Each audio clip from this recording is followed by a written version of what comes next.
امام علی علیہ السلام نے فرمایا، ان لوگوں میں نہ ہو جانا جو عمل کے بغیر آخرت کی امید رکھتے ہیں، طویل امید کی بنا پر توبہ کو ٹال دیتے ہیں،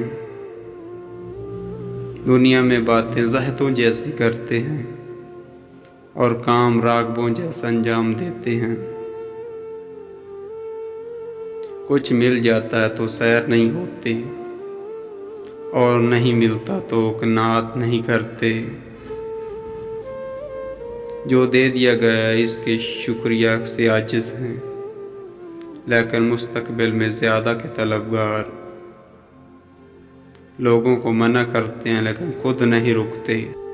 ان چیزوں کا حکم دیتے ہیں جو خود نہیں کرتے۔ نیک کرداروں سے محبت کرتے ہیں لیکن ان کا جیسا عمل نہیں کرتے۔ گناہوں سے بیزار رہتے ہیں لیکن خود بھی انہی میں سے ہوتے ہیں۔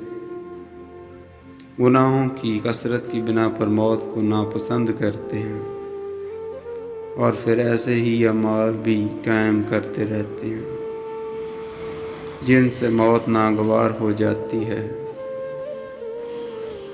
بیمار ہوتے ہیں تو گناہ پر پشیمان ہو جاتے ہیں اور صحت مند ہوتے ہیں تو پھر لہو لعب میں مبتلا ہو جاتے ہیں۔ بیماریوں سے نجات مل جاتی ہے تو اکڑنے لگتے ہیں اور جب مصیبت میں پڑتے ہیں تو مایوس ہو جاتے ہیں۔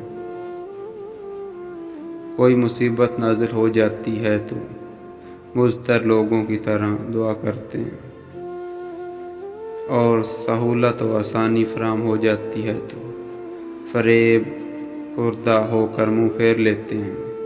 ان کا نفس خیالی باتوں پر آمادہ کر لیتا ہے لیکن وہ یقینی باتوں میں اس پر قابو نہیں پا سکتے۔ دوسروں کے بارے میں اپنے سے چھوٹے گناہ سے بھی خوفزدہ رہتے ہیں اور اپنے لیے اعمال سے زیادہ جزا کی امید رکھتے ہیں۔ مالدار ہو جاتے ہیں تو مغرور و مبتلا فتنہ ہو جاتے ہیں۔ غربت زدہ ہو جاتے ہیں تو مایوس اور سست ہو جاتے ہیں۔ عمل میں کوتاہی کرتے ہیں اور رسوائی میں مبالغہ۔ خواہش نفس سامنے آ جاتی ہے تو گناہ فوراً کر لیتے ہیں اور توبہ کو ٹال دیتے ہیں۔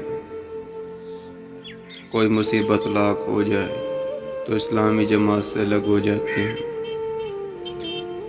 عبرت ناک واقعات بیان کرتے ہیں لیکن خود عبرت حاصل نہیں کرتے۔ نصیحت میں مبالغے سے کام لیتے ہیں لیکن خود نصیحت نہیں حاصل کرتے۔ قول میں ہمیشہ اونچے رہتے ہیں اور عمل میں ہمیشہ کمزور۔ فنا ہونے والی چیزوں میں مقابلہ کرتے ہیں اور باقی رہ جانے والی چیزوں میں ہمیشہ سستی سے کام لیتے ہیں۔ جو حقیقی فائدہ ہے اس کو نقصان سمجھتے ہیں اور جو حقیقی نقصان ہے اس کو فائدہ سمجھتے ہیں۔